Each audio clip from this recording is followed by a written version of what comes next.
She carried no rifle, no sword, no map, only a battered shawl, a head full of hymns, and the names of those who still lived in chains.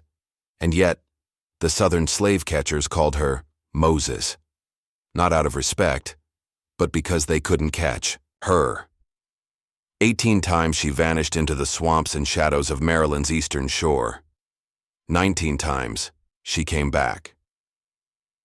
By torchlight and whisper, she led the hunted like ghosts through the night, across rivers, through forests, past hounds and rifles. She walked with bleeding feet and a price on her head so high that even bounty hunters whispered her name with awe. But never, not once, did she lose a soul. This is not myth. This is not a fable. This is the story of Harriet Tubman, the fearless conductor from Maryland who outwitted the South, defied the law, and rewrote the destiny of hundreds who dared to follow her into peril and freedom. She was born Araminta Ross in the backwoods of Dorchester County, Maryland, around 1822. Just another black child in bondage, marked from her first breath by a country that measured human worth in pounds of cotton and acres of land. Her mother called her Minty. Her owners called her worth around $100. The state called her property. But history would come to call her something else entirely. This story belongs to her. But it also belongs to the hundreds she carried out of darkness. It belongs to the mothers who stuffed cornbread in their aprons before running, to the men who bit through the ropes on their wrists to meet her at the riverbank. It belongs to the land, the swamps, the pines, the moonlit paths where freedom took its first trembling steps. And it belongs to us too, because silence has a way of erasing the footsteps of the brave if we do not speak them aloud. What you're about to hear is not just history. It is defiance wrapped in footsteps. It is faith tied in rags and scars. And if it reaches you, if it stirs something in your chest, then carry it forward. Share this voice. Like it. Reflect on it. Because when the last candle flickers out, only memory remains. And memory is a fire worth tending. Minty's world was shaped by the rhythm of toil, sunrise to sunset, and sometimes longer if the moon was bright. She was no taller than the stalks of tobacco that blanketed the Ross plantation, yet she rose before them, dragging her aching limbs to the fields, while the earth still held the night's chill. Maryland's soil was dark and rich, sticky between bare toes. By midday it burned underfoot, searing through soles already cracked and calloused. There were no shoes for the children, just thick skin and thicker silence. The overseer's voice was the first sound every morning, slicing through the haze of sleep like a whip through air. He rode horseback, slow and deliberate, surveying the rows. A white man with cracked lips, a black hat, and a brown whip coiled like a snake at his side. His name didn't matter, he was just the driver. His word was law, and his mood dictated the day. Quiet when sober, dangerous when drunk. Minty worked alongside her mother, Rit, in the big house and the fields, wherever they were needed. Rit cooked for the master's family, her hands forever smelling of onions, lard, and ash. Minty fetched water, snapped beans, plucked feathers, and learned early how to keep her eyes low and her voice lower. Her father, Ben, was a timber cutter, strong, silent, hands like stone. On the rare occasions when their paths crossed, he would tap her back gently, his way of saying, "I see you." There was no time for hugs, no space for tenderness. But in that touch, she understood love. Their meals were meager, cornbread, salt pork. If the season was generous, molasses once a week and wild greens when they could sneak them. Hunger was a constant companion, a quiet ache in the belly. The children sometimes chewed clay or pine bark just to silence the gnawing. Water came from the creek, warm, muddy, sometimes shared with the animals. On Sundays, when the work slowed, the enslaved gathered in hushed circles behind the quarters. They called it praise, singing low and swaying soft, voices rising like smoke into the trees. They sang of Jordan's river, of chariots and deliverance. They were forbidden to read the Bible, but they knew its stories better than the preachers who twisted its pages to justify chains. One elder whispered verses from memory, passages he claimed were smuggled from his mother's lips in Africa. The children listened with wide eyes. The elders closed theirs. For a moment, they were more than property. But that stillness never lasted. Minty bore scars from early on. At 5, she was hired out to a white woman in town to watch her baby. When the child cried, Minty was whipped. When she fell asleep, she was whipped. When the child caught a fever, Minty was blamed and beaten nearly senseless. She returned home with stripes down her back, and Rit held her silently that night, her own eyes leaking, but her voice firm. "You're not broken," she said. "You're bruised but not broken." At 7, she learned to trap muskrats for extra pennies. The creek was icy, her skirt soaked, her hands numb. But she kept walking, kept setting traps, kept dragging them back with bleeding palms. She'd give the coins to her master and walk away with nothing but the frost in her lungs. The punishment: tree stood behind the barn. Its bark was stripped smooth where backs had leaned unwillingly. Some were whipped for stealing eggs, others for praying too loudly. Some simply for being too slow, too proud, too human. The tree bore no fruit, but it remembered everything. Minty's nights were short, her sleep light. She often dreamt of running, not to anywhere, just away. The woods whispered to her. She would stare at the stars, wondering if they pointed somewhere. Better. No one taught her how to read, but she began reading the sky, the wind, the rustling of the trees. The land became her alphabet. There were no birthdays, no written records of life. You measured age by the height of the cotton, the loss of teeth, or the year someone disappeared. Childhood ended as soon as you could carry a bucket or swing an axe. For Minty, it ended the moment she learned silence could save a life, and that sometimes, even silence was dangerous. This was her world before the name Harriet meant anything, before the North Star became her compass, before she stepped into the shadows, a girl who had every reason to break, and yet chose to walk toward danger so others might live. By the time Minty reached her early teens, the name Araminta Ross was a whisper rarely spoken outside her family's cabin. She had grown into her body, lean muscle carved by labor, bones wrapped in scars and sweat. Her head was often bowed, but her ears caught everything. Slaves listened differently. They listened to what was said, what was not said, and what was said too softly. That was how Minty learned she was going to be sold. The master's finances were failing. He'd lost too much in bad trade and cotton blight, and Minty, strong and growing, was one of the few remaining bodies that could fetch a decent price. She overheard it through a crack in the wall, her worth reduced to dollars, her fate a decision passed between tobacco-stained fingers. Rit didn't say a word when Minty told her, only pulled her in and rocked her gently, like she had when Minty was little, back when songs were lullabies and not signals for escape. But fate twisted. One morning, Minty was sent to a local store in Bucktown. A runaway slave had fled from a neighboring farm, and her white overseer demanded she help restrain him. She refused. When the man hurled a heavy 2-pound iron weight at the escapee, it struck Minty in the skull instead. The blow nearly killed her. She bled for days, drifting in and out of fevered sleep. For the rest of her life, she suffered seizures, visions, and sudden blackouts, what doctors called sleeping spells, but Minty came to believe were sacred messages from God. After the injury, no one wanted to buy her.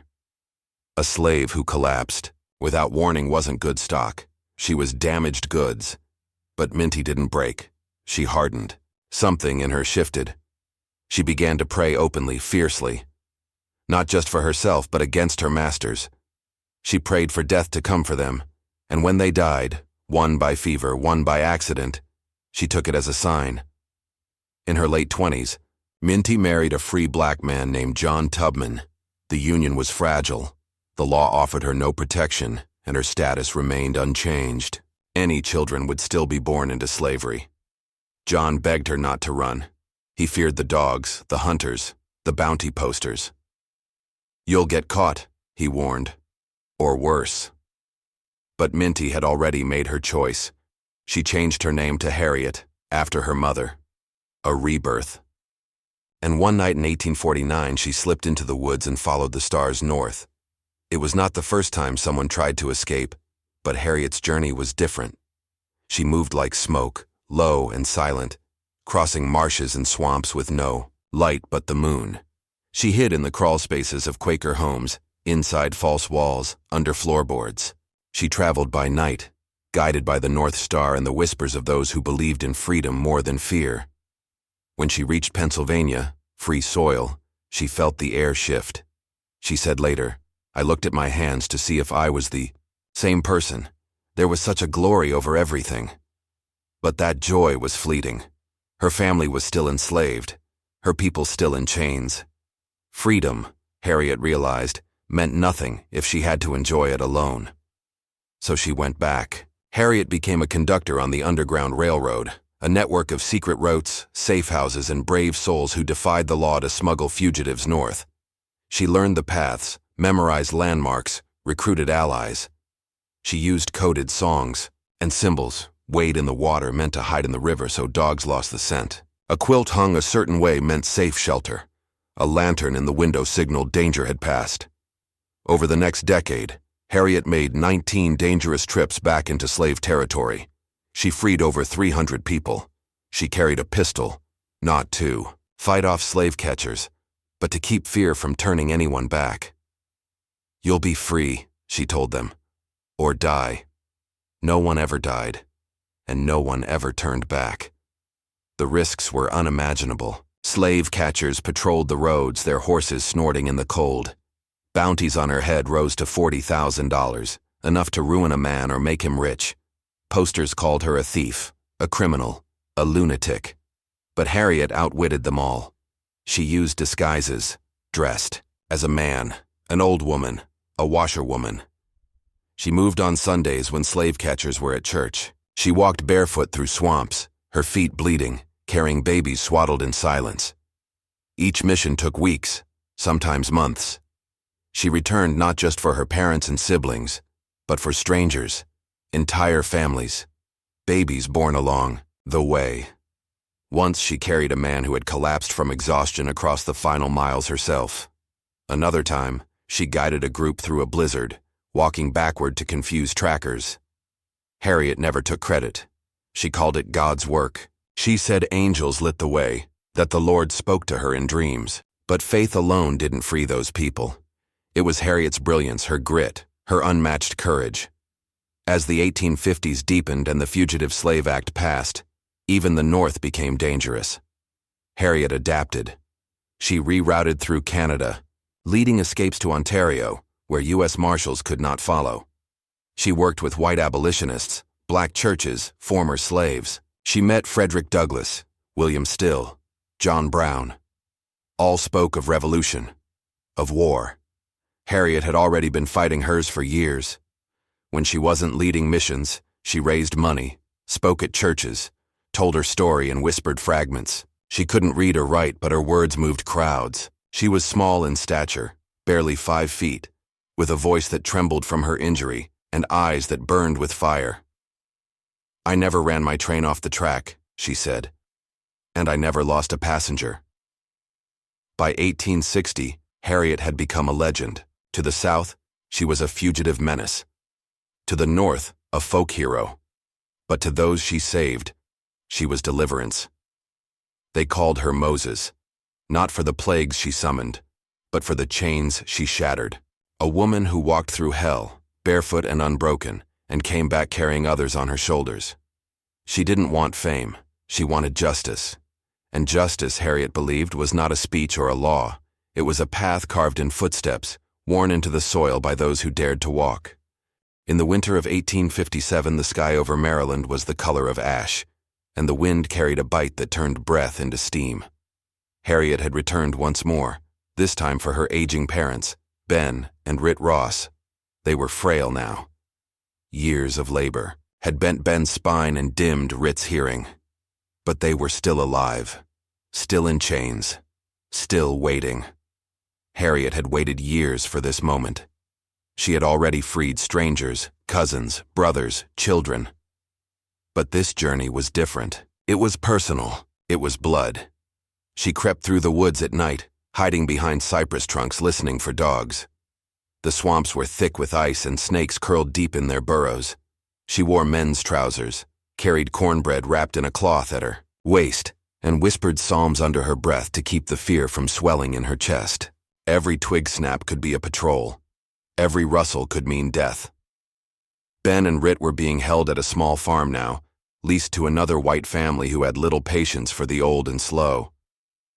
Harriet watched from the tree line for 3 nights, studying the patterns. At dusk on the 4th day, she made her move.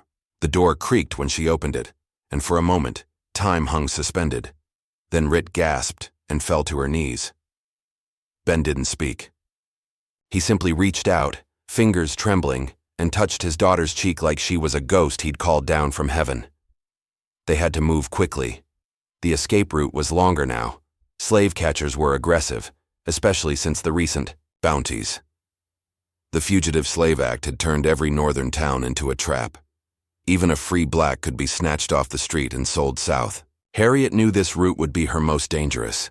They traveled by night, hiding in hay wagons and beneath false floors in abolitionist safe houses. Ben stumbled often. Rit's knees were swollen, her breath wheezing. Harriet carried them both, more than once. Sometimes they rested in frozen barns, her body curled around them for warmth. She gave them her food and drank melted snow when the water ran out. But halfway through Delaware, the worst happened. They were discovered at a tavern barn where a sympathizer had stashed them for the night. Someone, maybe a servant, maybe a neighbor, had recognized Harriet's face from a reward poster.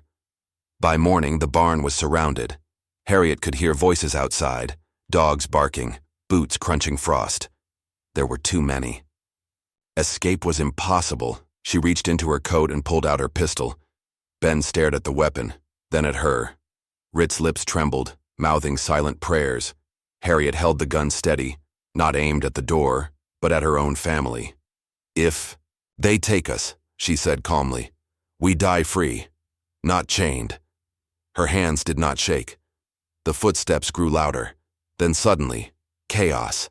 A group of local abolitionists, tipped off by a rider in the night, stormed the scene from the woods, a diversion. Gunfire cracked in the air. Harriet pulled her parents to their feet, led them through the smoke and trees, away from the bullets and into the swamps once more.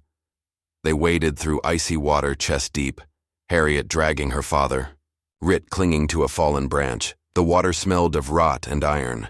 Her boots filled with mud. Blood oozed from a cut on her leg, but she never stopped. Behind them, shouts echoed, growing faint. By the time they crossed into free soil, the sun had begun to rise and mist curled over the fields like the breath of God. Harriet dropped to her knees. Her parents were free. She had done what few dared. She had faced death not once, but again and never flinched. She had lifted her people from bondage with nothing but courage, instinct, and a resolve the South could never extinguish. That night, in a small cabin in New York, Harriet laid beside her mother on a straw mattress. Rit, too tired to speak, simply reached out and held her daughter's hand. And for the first time in a lifetime of running, Harriet Tubman slept without fear. Harriet never asked for monuments. She never owned a home that wasn't filled with strangers needing food or rest. When the Civil War erupted, she didn't retreat into legend. She marched forward. She served as a nurse, a cook, a scout, and, eventually, as a spy for the Union Army.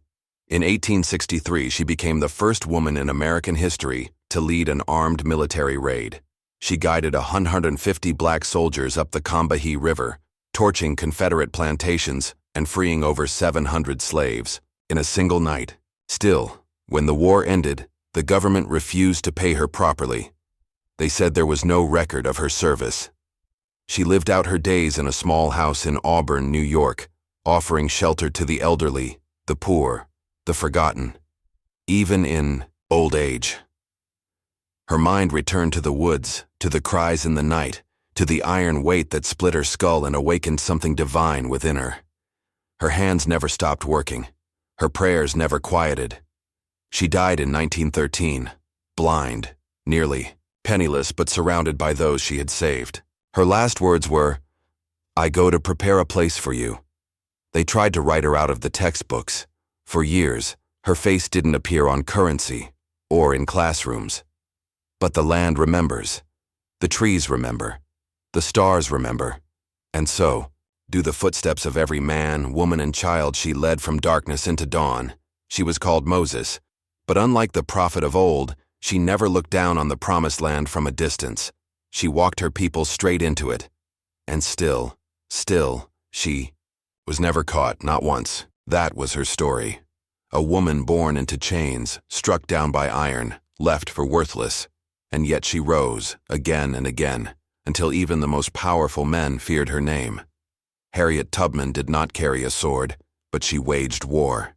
She did not wear a uniform, but she commanded soldiers. She did not seek glory, but she changed a nation. Her path was carved in whispers and shadow, marked by faith and fire, and every step she took was a rebellion against the lie that some people were born to be owned. If this story reached you, carry it forward. Speak her name. Teach her courage. Reflect on her sacrifice.